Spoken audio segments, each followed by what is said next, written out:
Hello, everyone. My name is Okodie.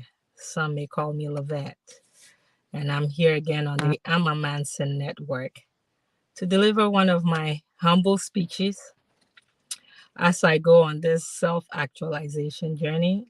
I'd like to take as many of you with me. I once again want to thank the Manson Network for giving me this opportunity, and I hope I make good use of it. Last time I was speaking on the message of the lessons I've learned from being familiar. I defined what familiarity is, and we talked about uh, the notion of familiarity breeding contempt, and what contempt is at the same time.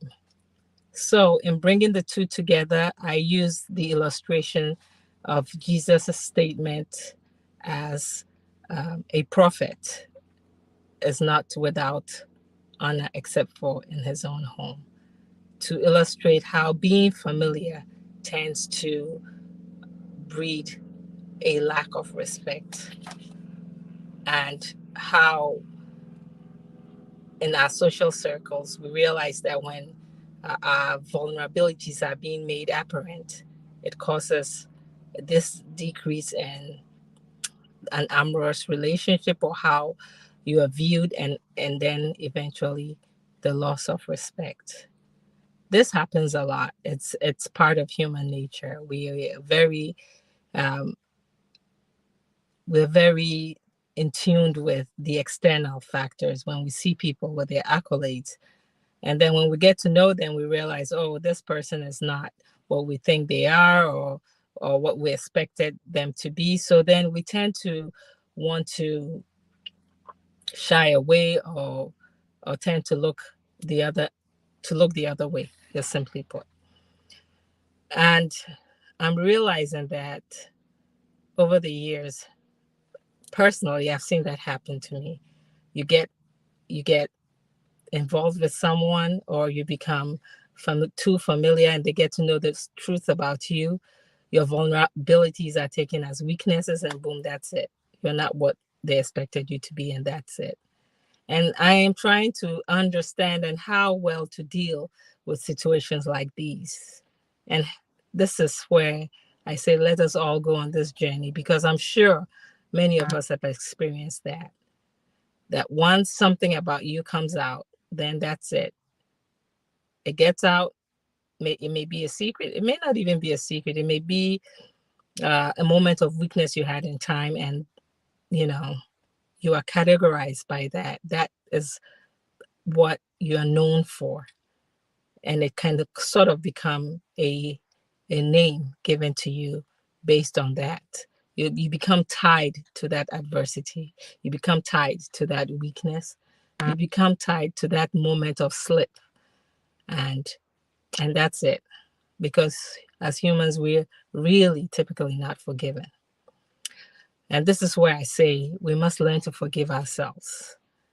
We must learn to acknowledge and forgive. It's very vital, very important as we go on in this life. Not holding on onto the shame, not holding on to failure, whatever it is. One of the things I am advising myself is to let go, forgive myself, and carry on. When you know better, you do better. So, therefore, family, if I may call you, let's learn to love ourselves more by not holding on to what others think of us. It's counterintuitive. It doesn't yield any positive results. So I would suggest we all learn to love ourselves and learn to work against the grain. Learn to have that agency where we tell ourselves we must move on. You know, there is a popular saying in my Akan language, and to literally translate is when you're being moved from one place to another, you go. You don't stay to receive that disgrace. If I've put it right, that means we are all put on this earth for a purpose. We are all put on this earth for a reason. And for that, we must tend to move on. It could be physically, it could be in our minds, but the point is we need to learn to move from point A to point B to see the progress in our lives, irrespective of the past. We draw from our past, but we move on. We look forward. We face forward. A popular book I read is about failing forward. That means failures are not supposed to hold us back, but to move us to the next level of our lives, and then the next level. And then we can see that where we have been destined to be is where we're going, rather than being stuck.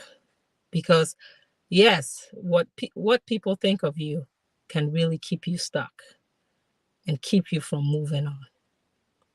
But that's us allowing others to get into our head. We must learn to unleash, let go of the negativity, and move on and press on to that higher calling.